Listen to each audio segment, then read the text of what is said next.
welcome to Talk Wordy, my hub for all the words that I read, write, or otherwise want to yap about.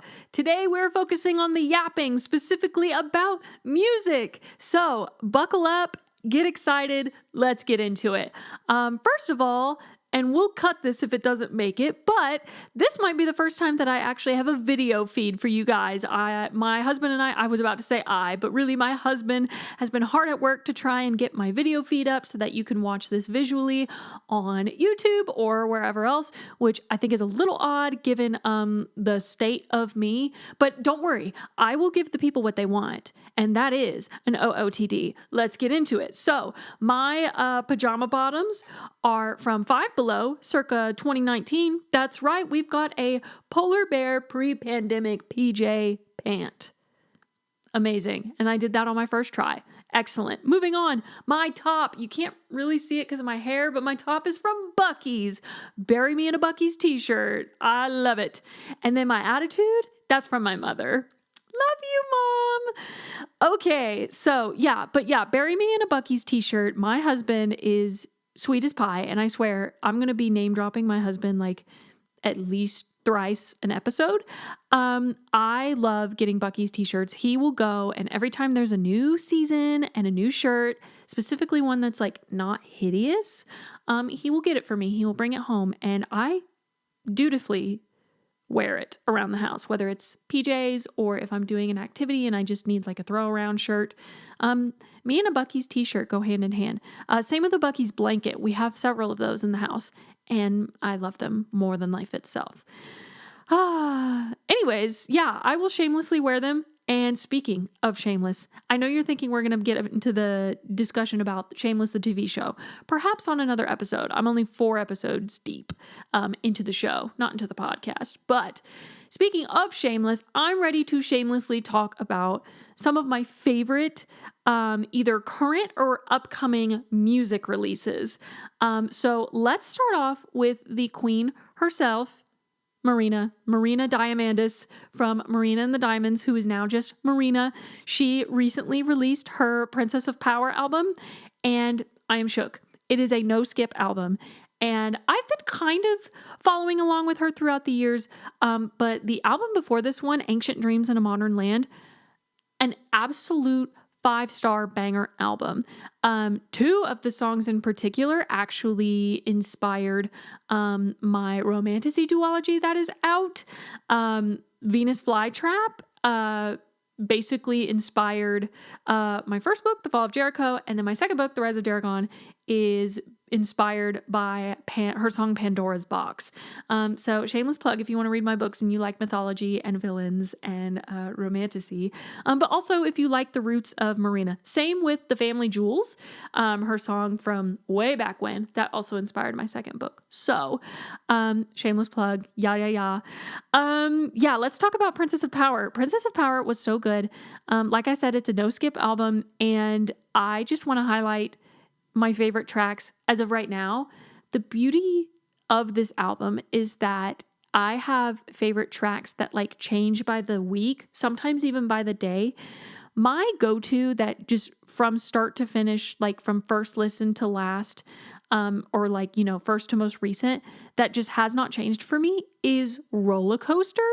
I just really like in the chorus how the synth or the keys, it goes like a roller coaster, and it's truly an experience that you need to have with your headphones, because like you can hear it almost like a satellite orbiting the earth. It's really sonically a masterpiece. And also the words are just like, I don't want to say the word, but I'm going to say it in a little bit because it's part of the title, but it's giving cutie. And you'll understand where I'm going with that later when I mention another track. After that, I want to talk about Final Boss. Final Boss is really good. I love the kind of Nintendo-inspired game synth. A lot of synth in this album, and I'm loving every second of it. It is so good. I think it's a really cool closer track, especially the way it ends. And I won't spoil it for you. You should go listen to it. I really liked at the beginning, I really liked Everybody Knows I'm Sad because I was, in fact, sad, but I'm not sad anymore. And so the other song that's really like sticking with me, I love Hello Kitty. If Hello Kitty has 0 fans, I am dead. Hello Kitty is a great song, and I literally had to write like a mini essay for one of my friends. When she told me this was her least favorite track on the album, I had to write a mini essay to convince her why it's a masterpiece and what it actually means. And I convinced her, and I'm proud of that. Put that on my tombstone. I changed her mind, and it's an amazing song. Go stream Hello Kitty. But also, I would be remiss to not mention the one track that I just love. It makes me feel like a baddie before I go to work. I feel like a baddie even if I'm having some saddies. And I'm sorry, it's a curse word in it. It's the song Cantissimo. It is fabulous. It was one of her singles. I don't think it was her. Butterfly was her lead single. Cantissimo was one of her other singles. And I feel electric and alive when I hear that song. Like, I don't know what Salma Hayek in The Sun and Luis and Thelma on the Run has any significance to, like what that adds up for, but I'm here and I'm sashaying. I love that song. Oh my goodness. Go stream it. Go stream Cantissimo. Go stream Princess of Power. I love this album so much.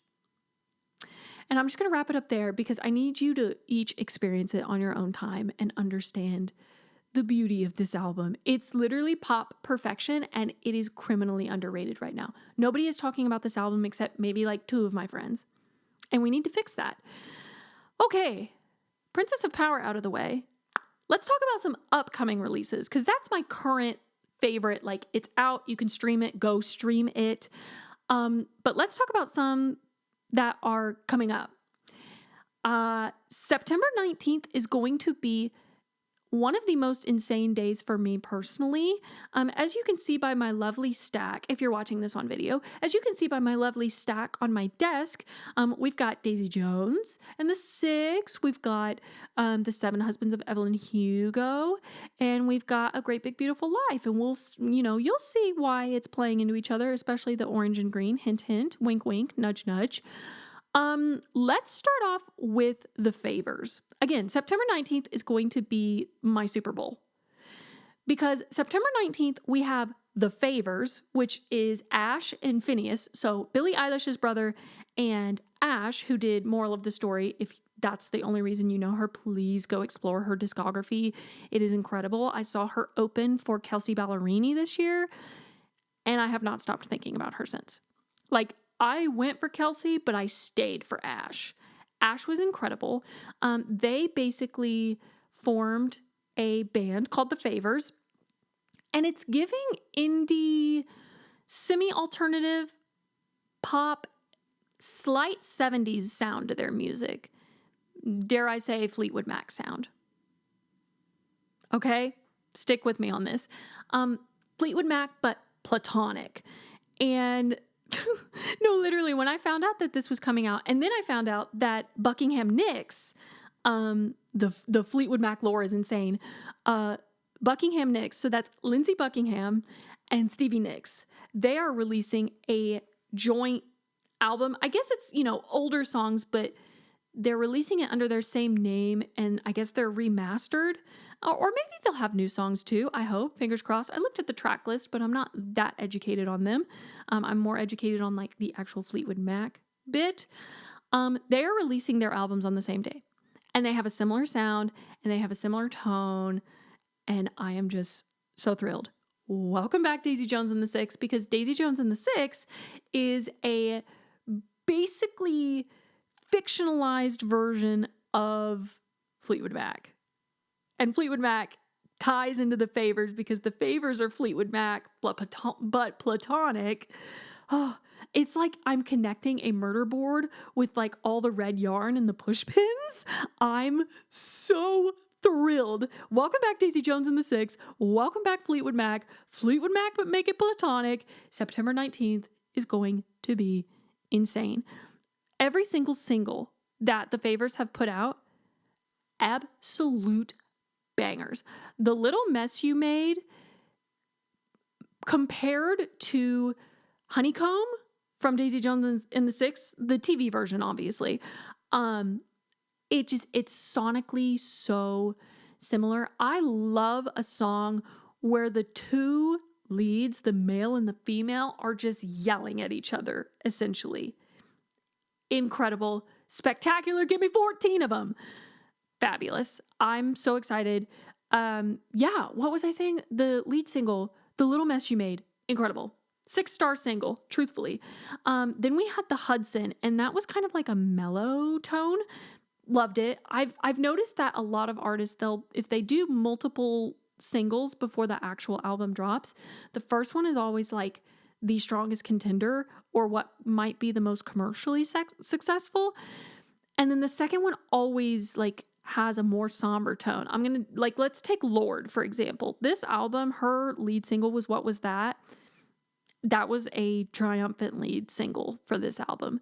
And then the second one was Man of the Year. And that shook me to my core.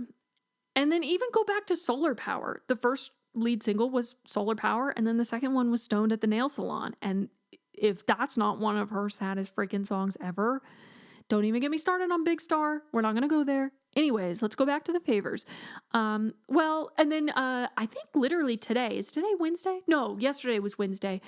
Yesterday, they dropped their third single, which was Times Square Jesus. They can really do no wrong. This album is going to be killer, and I have nobody to talk about it to. And hence why I'm talking to you guys about it. Hopefully I influence you. Go stream them. Go stream Ash. Go stream Phineas's music. But also just like stream the favors. Obviously, go listen to Fleetwood Mac. They're iconic. And while we're on the topic of Fleetwood Mac, I thought I would try my darndest. I'm probably not going to be able to do it, but I wanted to try and give a top 5 tier ranking list of Fleetwood Mac songs that I love. And again, similar to Princess of Power with Marina, my favorites change on a dime. But I really, really tried to nail this down and give you 5 of my all-time favorite, throughout my decades of listening to them. Because fun fact, even though I didn't get into Fleetwood Mac as an individual conscious being until I was in my teens, when I was in elementary and middle school and I was getting ready in the mornings, my mom would have her iPad propped up against her bathroom vanity, and she would be playing music out of it. And all the freaking time she would have the Rumors album on, and one specific song would always be in rotation that morning. And so obviously it's going to make the list. And all I would remember is this one song. There was probably more that came in the rotation, but this was the only one that I would remember at the time. And I would see the album cover and I'd be like, this is so weird. What even is this music? That was actually the first Fleetwood Mac song that I ever listened to. And that was I'm going to put it at number 4, even though I should start with number 5. I'm just going to, while I've given it the introduction, I'm going to just go ahead and tell you what number 4 is. Number 4 is Never Going Back Again.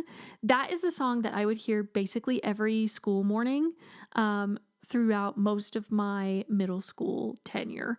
And I just love it. It's very different from a lot of their other music, and it's very soothing, and I love the guitars. If I actually learned to play the guitar, which I probably won't, I would want to learn this song.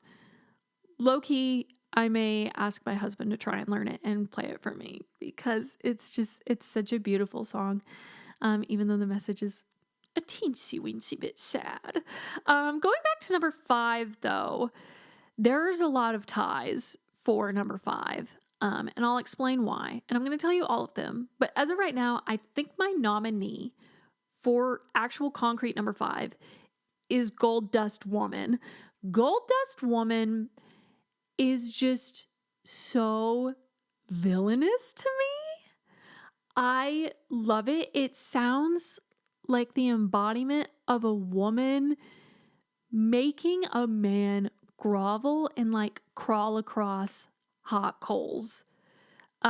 It just sounds like an anthem of regret and bitterness and low-key Karma.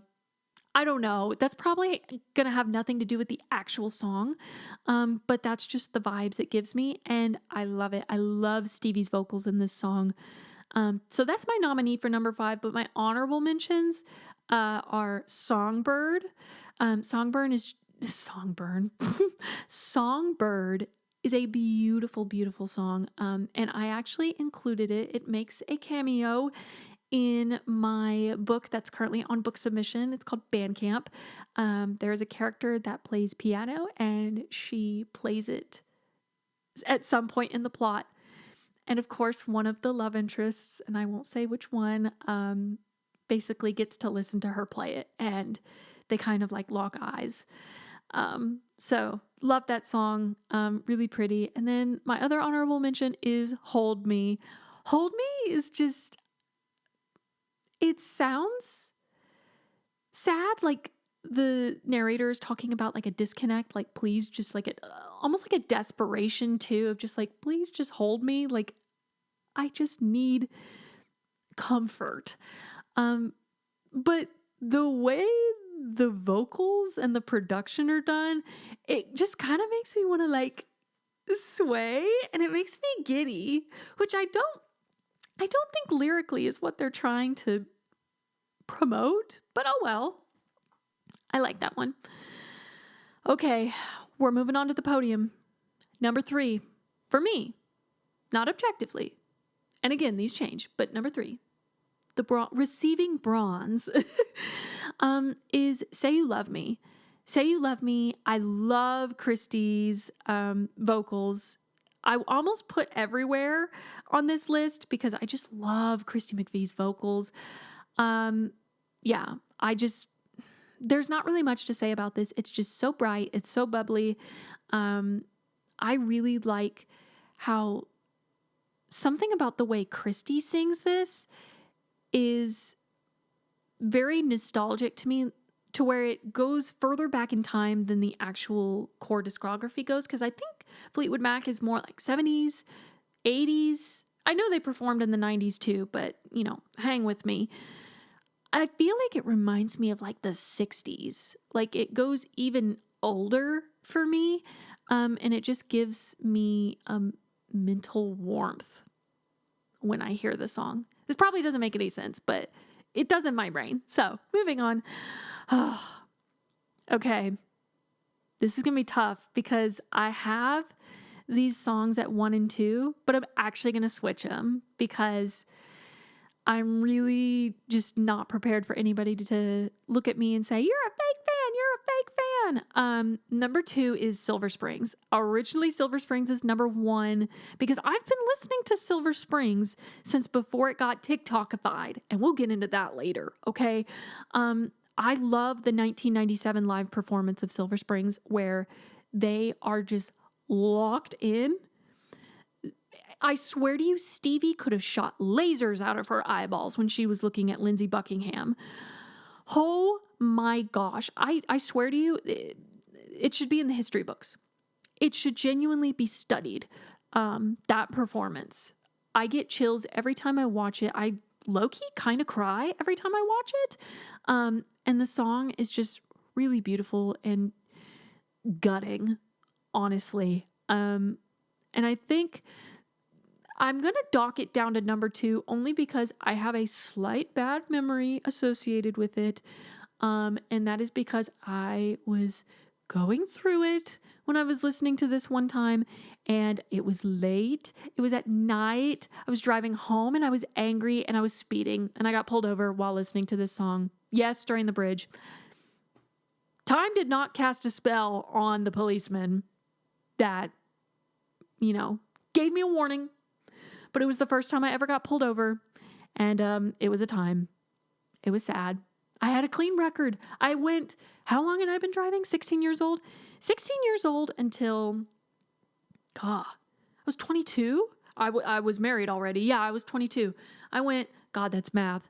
8, 6. 16 plus 8. No, that's 24. No, it is 8. Okay. Wow, I'm so bad at math. I think I'm wrong. Am I wrong? I don't know. I went a long time with my driver's license before I got pulled over. And it was a sad affair. I cannot believe on air I just forgot how to do math. Pray for me, y'all. Okay, number 1. I'll keep it short, keep it sweet. Number 1, all-time favorite Fleetwood Mac song, Gypsy. It's just so Sydney core to me. I love Gypsy with my whole soul. I have this playlist on my phone, named after the perks of being a wallflower. It's called Tunnel Songs. So songs that make me feel infinite, songs that make me feel happy and joyous. Even if there are some sad songs on there, it's basically like my favorite songs playlist. I could put them on shuffle and I wouldn't skip a single one of the songs that are on the playlist. And Gypsy is like on the playlist and starred. I love Gypsy so much. And yeah, enough said. Now, while we're on the topic of Daisy Jones, Fleetwood Mac, song ranking list, I'm going to quickly, and I actually do mean quickly, give you a top 5 list of my favorite Daisy Jones and the Six songs, because the opportunity's there. It's low-hanging fruit. I have to do it. Another album that I want to influence you to listen. I do not care that this album was made for a fictitious TV show. I don't care. They have been in my Spotify Wrapped top 5 ever since they released. Every single year since they released. That's what, 3 years now? 2 years? All bangers. All of them. But my top 5. Number 5 is The River, and I think a lot of people are going to be shocked that I'm not putting this higher because it's a freaking bop. I'm trying to think what Fleetwood Mac song it relates to. I think it's The Chain. The River kind of dips into like the shouting. Remember how I was like, I love when the vocalists are just shouting at each other. That's what The Chain did, and that's what The River does. I was going to say Daisy Jones. Her actual real life name, Riley Keough, Elvis's granddaughter. She really went off on this song. I'm an echo in your shadow. Like, I'm not even going to try to sing it. She eats it up. Oh, it's so good. Especially the version when they add Simone. Wonderful. Number 4 is You Were Gone. I bet a lot of people skip this song. Don't ask me why. This song just appeals to me. I love it. Again, the bridge and Sam Claflin and Riley Keough's harmonies, amazing. Spectacular. Number 3 is Honeycomb. Look at us now. I know the song of the album of the show is not at number 1. What a hate crime. Sorry. There are 2 other songs that just really beat it out for me. Honeycomb is so beautiful. It's quintessential. It had to make the podium. Number 2, do not judge me for this. Number 2 is More Fun to Miss. I love the actual scene context leading up to this in the show. Oh my gosh. I was literally sweating and screaming when I watched this because in the show, she's trying to get the take right and she doesn't have enough grit. And so she and Sam Claflin are like yelling at each other in the parking lot. And then he like kisses her like really forcefully and then is like, go back in there. And she did it in one take. I think it's time for a rewatch, you guys. It's such a great show. If I'm angry, if I'm pissed at the world, that song is going to come on my my Sydney work commute world tour. It just is. And then last but certainly not least, my number 1 Daisy Jones and the Six song is Kill You to Try. I just really, really love how much it resembles the style of the 70s.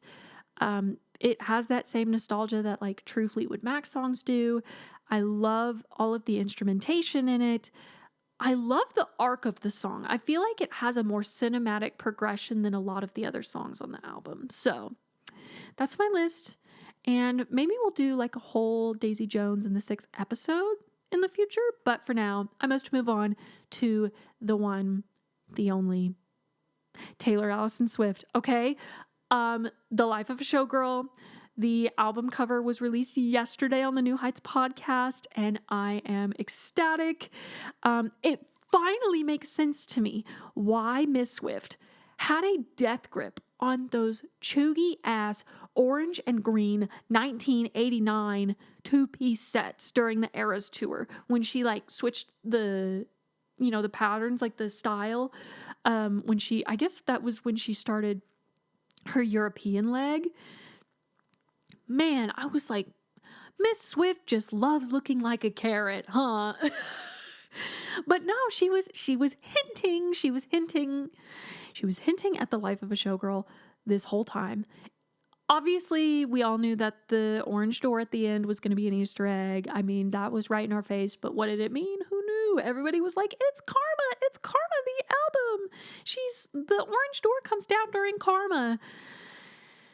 Girl, we're never getting Karma, the album. Just take a seat. And then what else was I'm trying to think what else this made sense for. Oh my gosh. The interview with, I think it was Jimmy Fallon, when she was like, I wonder if I can hint at something 3 years in advance. Is that even possible? And then I thought about the freaking Anti-Hero music video. During the Midnight's era, which is now 2 eras ago, she is doing the Anti-Hero music video, and her character's like really going through it. She's like sad, she's gaining weight, all this stuff. And then there's this like insane alter ego version of herself with literally an orange glitter star right by her eye. And she's in orange and green stripes and glittery shorts and go-go boots. That was Showgirl. That was the life of a showgirl all along. I was gagged when I saw that, because this woman is clinically insane. And I love her for that. As a creator, genuinely, this woman astounds me. Because if you think about it, she made the life of a showgirl while she was on the Eras tour. Can we let that sink in for a second? While she was performing the biggest tour in the world of all time, she made a whole other album. That is crazy, because I'm thinking about it for myself. She did this while she was on the Eras tour, and I can't finish the first draft of a book while I'm working my day job? Make it make sense. Make it make sense. I don't understand. It's so not fair. Literally, whatever hamster is running on her brain wheel inside her noggin, that homie is athletic as heck. Mine needs to get off the couch. I swear, literally, I feel like I've got the buffering logo. Like when your phone is loading and it's just like, like it's nothing's happening. It's loading, but nothing productive's happening yet. And if you're my agent and you're listening to this, I'm hard at work.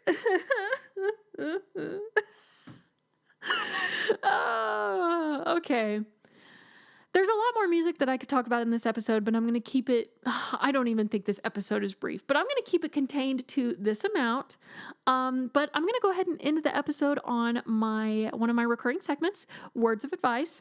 So, word of advice to you, as I mentioned earlier, don't ever get attached to your favorite songs, because just when you think that they're perfectly gate-kept or they're on a popular album, but nobody's talking about them, they're like your underrated favorite and you get to like claim them, those damn TikTok editors are gonna find your favorite song and they are gonna blow it up to where everybody and their mother and their dog is gonna insist, I have always loved this song. This song is so me-coded. That is how I felt when people found Fresh Out the Slammer. Every one of you were just ignoring the fact that Fresh Out the Slammer existed. And then suddenly, back in like May and June when school was ending, they're like, this is what the end of college sounds like. This is what graduation sounds like. This is what moving out sounds like. Girl, I hate you. I so much. That is my song. Not really. I can't lay claim to a song. You know what? It's for everybody, but it does burn a little bit. So, yeah, these editors will find it. And the thing is, they won't even make, not me stuttering because I'm getting so angry. Not only will they find the song and make an edit, it won't be a bad edit. That's the worst part, because if they make a pretty lame edit to it, it's not going to get any traction. Nobody's going to talk about it again. These editors are going to make cinematic level edits to these songs, including fandoms that are like uber popular, or they're just going to like make it so niche that it's going to go so viral. It's devastating. It's absolutely gut-wrenching. It shatters your soul. And then you don't know what hurts worse. The fact that one of your favorite songs is now outed and it's like public consumption to like a newer degree, or if the edit itself broke your heart. Anything the Hunger Games fandom, those edits go hard. I am so nervous for my favorite songs from Life of a Showgirl, which again hasn't even come out yet. The Greatest Showman edits that are going to come and be put to these songs, it's going to be heinous. It's going to be wonderful. It's like, it was the best of times. It was the worst of times. So yeah, if you have a favorite song, you either need to like not get too attached to it, or if you're going to get attached, you should probably accept your fate and just know the editors are going to find you. They're in your walls. That's enough chit chat from me for one day. Thank you so much for tuning in to Talk Wordy, for streaming, for watching, for listening. It truly does mean the world to me. It's nice that my banter doesn't just go to me and a camera, because that feels a little psychiatric hospital patient of me. So thank you so much for being here. I'm so excited for all of the music that's already out, that's coming out. Best believe that we will have a Life of a Showgirl entirely devoted episode in the future, so stay tuned for that. Once more, my name is Sydney, and thanks again for being here. I will see you guys in the next one.